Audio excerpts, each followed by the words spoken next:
Hello అందరికీ! ఈరోజు చూపించబోయే రెసిపీ ఎగ్ నూడిల్స్.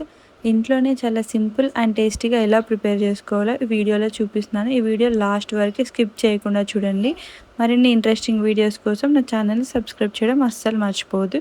ఇప్పుడు నూడిల్స్ కోసమని పచ్చిమిర్చి, ఆనియన్, క్యారెట్, క్యాబేజీ ఇంకా కొత్తిమీర సన్నగా కట్ చేసి పక్కన పెట్టుకోవాలి. ఇప్పుడు నూడిల్స్ని ఒక గిన్నెలో వేసుకొని వాటర్ వేసి బాగా ఉడికించుకోవాలి.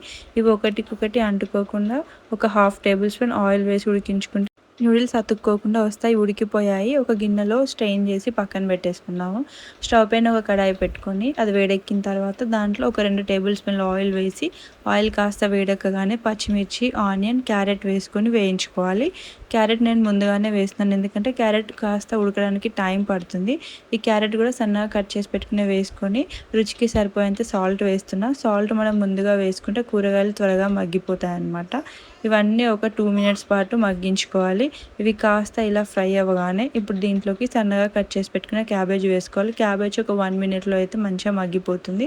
ఇప్పుడు ఈ వెజిటేబుల్స్ అయితే మగ్గిపోయి ఇప్పుడు వీటిని పక్కకి లానేసుకొని దీంట్లోనే ఒక 2 కోడిగుడ్లు పగలగొట్టేసుకుందాము. ఈ కోడిగుడ్లు వెజిటేబుల్స్తో ముందుగానే కలిపేయద్దు, కాస్త నీచు వాసన వస్తుంది. ఈ ఎగ్ మంచిగా ఫ్రై అయిన తర్వాత అప్పుడు ఈ వెజిటేబుల్స్తో మంచిగా మిక్స్ చేసుకోవాలి. ఈ ఎగ్ మంచిగా ఫ్రై అవ్వడానికి అయితే ఒక 2 మినిట్స్ అలా పడుతుంది. అయితే ఫ్రై అయిపోయింది. ఇప్పుడు వెజిటేబుల్స్తో పాటు ఎగ్ని కూడా మంచిగా మిక్స్ చేసేసుకొని ఇంకాస్త 1 మినిట్ పాటు ఫ్రై చేసుకున్న తర్వాత ఇది నేను 4 మెంబర్స్కి సరిపోయేంత నూడిల్స్ చేస్తున్నాను. దీనికి నేను 2 మ్యాగీ మసాలా అయితే వేసుకున్నాను. మ్యాగీ మసాలా వేసుకొని ఒకసారి బాగా కలుపుకోండి. ఆ తర్వాత మనం ఉడికించి పక్కన పెట్టుకున్న నూడిల్స్ కూడా ఇందులో వేసేసుకోవాలి. నూడిల్స్ చూడండి ఒకటికొకటి అంటుకోకుండా ఎలా వచ్చాయో అలా ఆయిల్ వేయడం వల్ల అంటుకోకుండా వస్తాయి.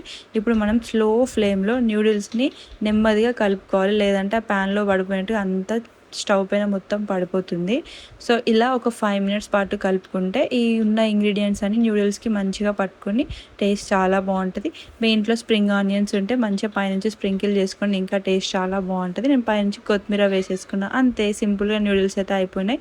ఇప్పుడు ఈ నూడిల్స్తో పాటు సన్నగా కట్ చేసి పెట్టుకున్న ఆనియన్స్ ఇంకా నిమ్మరసం వేసుకొని తింటే టేస్ట్ చాలా బాగుంటుంది. నిజంగా ఇది టేస్ట్ చాలా బాగా వచ్చింది. ఇంట్లో ఉన్న ఇంగ్రీడియంట్స్ తోటే చేశాను. సోయా అట్లాంటివి ఏం యాడ్ చేయకుండా. మీరు కూడా ట్రై చేయండి. టేస్ట్ ఎలా వచ్చిందో కమెంట్ చేయండి. Thank you.